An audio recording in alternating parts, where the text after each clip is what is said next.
તો વડોદરાની એસએસજી હોસ્પિટલમાં સગીરા બાળકીને ત્યજીને ફરાર થઈ ગઈ છે। 16 વર્ષની સગીરા માં બનતા બાળકીને ત્યજીને ફરાર થઈ ગઈ છે।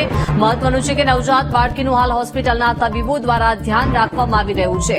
સગીરાએ હોસ્પિટલમાં લખાવેલા નંબર અને સરનામા ખોટા નીકળ્યા છે, તો રાવપુરા પોલીસે વધુ તપાસ હાથ ધરી છે। વડોદરાની એસએસજી હોસ્પિટલની આ સમગ્ર ઘટના કે જ્યાં સગીરા એક બાળકીને ત્યજીને ફરાર થઈ ગઈ છે। 16 વર્ષની સગીરા માં બનતા બાળકીને ત્યજીને તે ફરાર થઈ ગઈ છે। મહત્વનું છે કે નવજાત બાળકીનું અત્યારે હોસ્પિટલના તબીબો દ્વારા ધ્યાન રાખવામાં આવી રહ્યું છે, પરંતુ સગીરાએ જે હોસ્પિટલમાં લખાવેલા નંબર હતા, સરનામા હતા, તે સંપૂર્ણપણે ખોટા નીકળ્યા છે। હવે સમગ્ર મામલે રાવપુરા પોલીસે વધુ તપાસ હાથ ધરી છે। માત્ર 16 વર્ષની સગીરા આ બાળકને જન્મ આપીને ફરાર થઈ ગઈ છે। સવાલો અનેક છે। સગીરા બાળકીને ત્યજીને ફરાર થઈ છે અને જે હોસ્પિટલમાં નંબર લખાવવામાં આવ્યા હતા, સરનામા આ સગીરાએ લખ્યું હતું, તે સરનામું પણ ખોટું નીકળ્યું છે અને સમગ્ર મામલે હવે રાવપુરા પોલીસે વધુ તપાસ હાથ ધરી છે।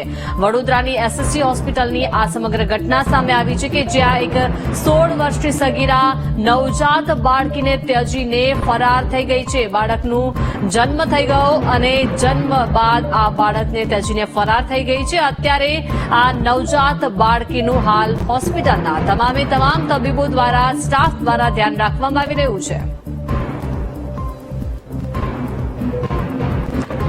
વધુ માહિતી સાથે સંવાદદાતા માનુ જોડાઈ ગયા છે। માનુ, એસએસજી હોસ્પિટલની સમગ્ર ઘટના કે જ્યાં સગીરા બાળકીને ત્યજીને ફરાર થઈ ગઈ છે, 16 વર્ષની આ સગીરા હતી।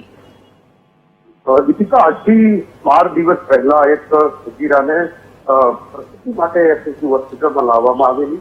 બાળકીને જન્મ પણ આપ્યો અને 12 દિવસ પછી આ જે સગીરા છે એ ભાગી છૂટી કે બાળકીને મૂકીને, એટલે એસએસજી હોસ્પિટલના સેનાની પ્રસૂતિ ગૃહ છે એના દ્વારા રાવપુરા પોલીસને જાણ પણ કરવામાં આવી છે। મહિલા જે સગીરા દાખલ થઈ હતી એનું મહીસાગર જિલ્લાનું એડ્રેસ લખાવવામાં આવેલું, પરંતુ એડ્રેસ પણ ખોટું હતું, એનો ફોન નંબર પણ ખોટો હતો।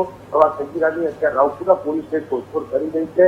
ગંભીર મુદ્દો એ છે કે આ સગીરા કેવી રીતે ગર્ભવતી બની, એક બાળકીને જન્મ પણ આપ્યો છે અને હવે સગીરા ફરાર થઈ ગઈ છે। ત્યારે આ બાળકીની એસએસજી હોસ્પિટલમાં સારવાર કરવામાં આવી રહી છે। તબીબો અને નર્સ સ્ટાફ છે એની સારવાર કરી રહ્યા છે, એની દેખભાળ રાખી રહ્યા છે, પરંતુ સમાજ માટે પણ આ ચિંતાનો વિષય છે। સગીરાએ બાળકીને જન્મ આપ્યો, ત્યારબાદ આ સગીરા ફરાર થઈ ગઈ છે અને રાવપુરા પોલીસ છે એ અત્યારે શોધખોળ કરી રહી છે। જી દીપિકા। જી, આભાર માનુ વિગત આપવા બદલ।